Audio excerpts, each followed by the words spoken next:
ଧାମନଗରରେ ଏକ ବଡ଼ ବନ୍ୟା ଆଶଙ୍କା କରାଯାଉଛି, ଏ ନେଇ କ'ଣ କେମିତି ପ୍ରସ୍ତୁତି ରହିଛି?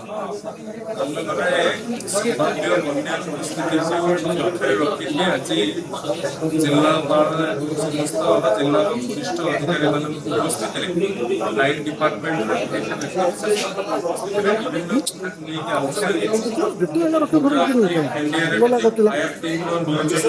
ଆରମ୍ଭ କରି ଯେଉଁଭଳି ଭାବରେ ଫ୍ରି କିଚେନ୍ ବ୍ୟବସ୍ଥା କରାଯିବ, ଯେଉଁଭଳି ଭାବରେ ପାନୀୟ ଜଳ ବ୍ୟବସ୍ଥା କରାଯିବ, ତା ସହିତ ବନ୍ଧ ଗୁଡ଼ିକୁ ମଧ୍ୟ ରାତିରେ ୱାଚ୍ ଆଣ୍ଡ ୱାର୍ଡ ପୋଲିସର ସହଯୋଗ ନେଇକି ଯେଉଁଭଳି ଭାବରେ ମାନେ ଅସାବଧାନତା ବଶତଃ କେହି କେମିତି ପାଣି ପାସ୍ କରୁଥିବା ଏରିଆ ପାସ୍ ହେବେ ନାହିଁ ସେ ସମ୍ପର୍କରେ ସମ୍ପୂର୍ଣ୍ଣ ରୂପେ ଆଲୋଚନା ହେଇଛି। ଏବଂ ସବୁଠାରୁ ବଡ଼ କଥା, ସମସ୍ତଙ୍କୁ ଆପଣମାନଙ୍କ ମାଧ୍ୟମରେ ମୁଁ ଜଣାଇ ଦେବାକୁ ଚାହୁଁଛି, ଭୟଭୀତ ହେବାର ଆବଶ୍ୟକତା ନାହିଁ। ପ୍ରଶାସନ ସବୁ ପ୍ରକାର ବ୍ୟବସ୍ଥା ଗ୍ରହଣ କରିଛି। କେବଳ ସଚେତନତା ଏବଂ ପ୍ରଶାସନିକ ଯେଉଁ ଅନୁରୋଧ କରାଯାଉଛି ତାହାକୁ ମାନିବାର ଆବଶ୍ୟକତା ଅଛି। ପାଣି ସ୍ତର ସକାଳୁ ବଢ଼ିବ, ଭୋରୁ ଭୋରୁ ବଢ଼ିବ। ତେଣୁ ଆମର ଲକ୍ଷ୍ୟ ରହିଛି ମାନ୍ୟବର ମୁଖ୍ୟମନ୍ତ୍ରୀଙ୍କ ସହିତ ନିରନ୍ତର ଭାବରେ ଆମେ କଥା ହେଉଛୁ। ମାନ୍ୟବର ମୁଖ୍ୟମନ୍ତ୍ରୀ ମଧ୍ୟ ଏହାକୁ ଗୁରୁତ୍ୱ ଦେଇକି ଦେଖୁଛନ୍ତି।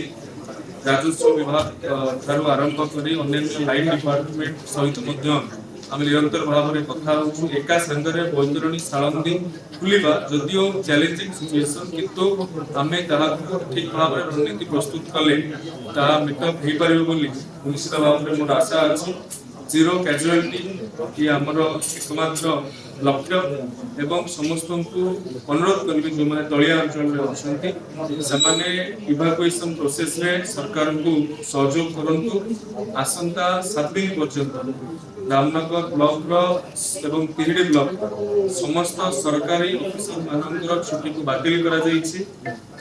ସ୍କୁଲ ଗୁଡ଼ିକୁ ଯେଉଁ ଆଫେକ୍ଟେଡ୍ ଏରିଆଜ ଅଛି ସ୍କୁଲ ଗୁଡ଼ିକୁ ମଧ୍ୟ ଛୁଟି ରଖାଯାଇଛି। ସ୍କୁଲ ଗୁଡ଼ିକ ସେଲ୍ଟର ପଏଣ୍ଟ ଭଳିଆ କାମ କରିବେ ଏବଂ ଯେଉଁ ସବ୍ ସେଣ୍ଟର ଗୁଡ଼ିକ ମଧ୍ୟ ଅଛି, ଦୁଇ ତାଲା ବ୍ୟବସ୍ଥା ବିଶିଷ୍ଟ ସବ୍ ସେଣ୍ଟର ଗୁଡ଼ିକ ଅଛି, ତାକୁ ମଧ୍ୟ ସେଲ୍ଟର ପଏଣ୍ଟ ରୂପେ ଆମେ ବ୍ୟବହାର କରିବୁ। ପର୍ଯ୍ୟାପ୍ତ ପରିମାଣରେ ଗୋଖାଦ୍ୟ ଏବଂ ଅନ୍ୟାନ୍ୟ ବ୍ୟବସ୍ଥା କରିବାର ଯୋଜନା ପ୍ରସ୍ତୁତ କରାଯାଉଛି। ପଲିଥିନ୍ ତାର ମଧ୍ୟ ବ୍ୟବସ୍ଥା କରାଯାଉଛି। ଧାମନଗର ଓ ଝାରସୁଗୁଡ଼ାରେ 2ଟି ଆମ୍ବୁଲାନ୍ସ ଡେଡିକେଟେଡ୍ ଭାବରେ ରହିବାର ଯୋଜନା କରାଯାଉଛି ଏବଂ ହେଲ୍ଥ ଡିପାର୍ଟମେଣ୍ଟକୁ ଇନଷ୍ଟ୍ରକ୍ସନ ମିଳିଛି ଯେଉଁମାନେ ଗର୍ଭବତୀ ମହିଳାମାନେ ଅଛନ୍ତି, ଯେଉଁମାନେ ଏକ୍ସପେକ୍ଟେଡ୍ କରୁଛନ୍ତି 1 ୱିକ୍ ଭିତରେ ସେମାନଙ୍କୁ ତୁରନ୍ତ ହସ୍ପିଟାଲକୁ ଅଣାଯିବାର ମଧ୍ୟ ଆଶା ଅଙ୍ଗନବାଡି ମାନଙ୍କୁ କରାଯାଉଛି। ନଦୀବନ୍ଧ ସୁରକ୍ଷା ନେଇକି ନଦୀବନ୍ଧ ସୁରକ୍ଷା ନେଇକି ଇରିଗେସନ ଡିପାର୍ଟମେଣ୍ଟର ଅଧିକାରୀମାନଙ୍କ ସହିତ ଉପସ୍ଥିତିରେ କରିଛୁ।